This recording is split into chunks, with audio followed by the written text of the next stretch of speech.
शहीद भगत सिंह भारतीय इतिहास के पन्नों में दर्ज एक ऐसा नाम जिनके बलिदान की कहानियां हम और आप बचपन से सुनते और पढ़ते आए। 27 सितंबर 1907 को लायलपुर जिले के बनगा में, जो अब पाकिस्तान में है, पैदा हुए भगत सिंह महज 23 वर्ष की उम्र में हंसते हंसते देश के लिए फांसी के फंदे पर झूल गए। 23 मार्च 1931 वह तारीख थी जब अंग्रेजों ने उन्हें मौत दे दी। हालांकि उनके कार्यों ने देश के युवाओं को राष्ट्र की स्वतंत्रता के लिए हमेशा प्रेरित किया। उनके रास्ते पर चलकर बहुत से लोगों ने भारतीय स्वतंत्रता संग्राम में महत्वपूर्ण भूमिका निभाई। जहां कई लोग भगत सिंह के क्रांतिकारी दृष्टिकोण से सहमत नहीं थे, वहीं बड़ी संख्या में लोग उनके समर्थक थे। ऐसे में इतिहास के पन्नों को पलटते हुए उनसे जुड़े कुछ रोचक तथ्यों को जानना दिलचस्प रहेगा। 1. भगत सिंह शादी नहीं करना चाहते थे। ऐसे में उनके माता पिता ने उनकी शादी करने की कोशिश की तो वह अपना घर छोड़कर कानपुर चले गए थे। उन्होंने यह कहते हुए घर छोड़ दिया था कि अगर मेरा विवाह गुलाम भारत में हुआ तो मेरी वधू केवल मृत्यु होगी। 2. उन्होंने सुखदेव के साथ मिलकर लाला लाजपत राय की मौत का बदला लेने की योजना बनाई और लाहौर में पुलिस अधीक्षक जेम्स को मारने की साजिश रची।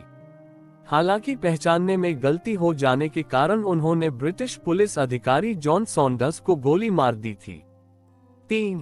सिख होने के नाते भगत सिंह के लिए उनकी दाढ़ी और बाल बहुत महत्वपूर्ण थे, मगर उन्होंने बाल कटवा दिए ताकि वह अंग्रेज उन्हें पकड़ न सके।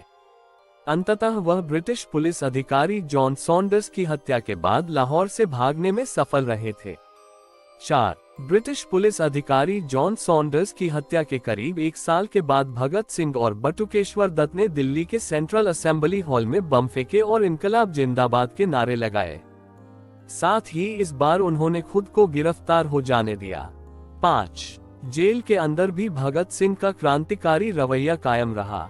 उन्होंने आक्रामक तरीके से भारत की स्वतंत्रता के लिए कैदियों को प्रेरित किया और अंग्रेजों को नाको चने चबवा दिए। 6. अपने मुकदमे की सुनवाई के समय उन्होंने अपना कोई बचाव पेश नहीं किया, बल्कि इस अवसर का इस्तेमाल उन्होंने भारत की आजादी की योजना का प्रचार करने में किया। 7. उनको मौत की सजा 7 अक्टूबर 1930 को सुनाई गई, जिसे उन्होंने निर्भय होकर सुना।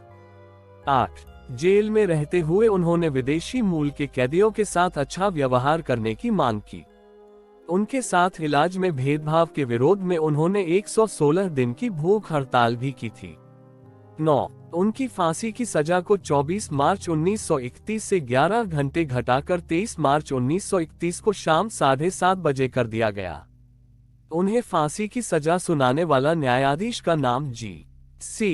हिल्टन था। 10. ऐसा कहा जाता है कि कोई भी मजिस्ट्रेट उनकी फांसी के समय उपस्थित रहने को तैयार नहीं था। उनकी मौत के असली वारंट की अवधि समाप्त होने के बाद एक जज ने वारंट पर हस्ताक्षर किए और फांसी के समय तक उपस्थित रहे। 11. लोगों का कहना है कि भगत सिंह हंसते हंसते फांसी पर चढ़ गए और ब्रिटिश साम्राज्यवाद का नाश हो, यह उनके द्वारा ब्रिटिशों के खिलाफ अंतिम नारा था। 12. कहा जाता है कि भगत सिंह की आखिरी इच्छा थी कि उन्हें फांसी पर लटकाने की जगह गोली मारकर मौत दी जाए, मगर अंग्रेजों ने उनकी इस इच्छा को नहीं माना। 13. इस तरह भारत के सबसे प्रसिद्ध स्वतंत्रता सेनानी को केवल 23 साल की उम्र में फांसी दी गई। उनकी मृत्यु ने सैकड़ों लोगों को स्वतंत्रता आंदोलन में भाग लेने के लिए प्रेरित किया।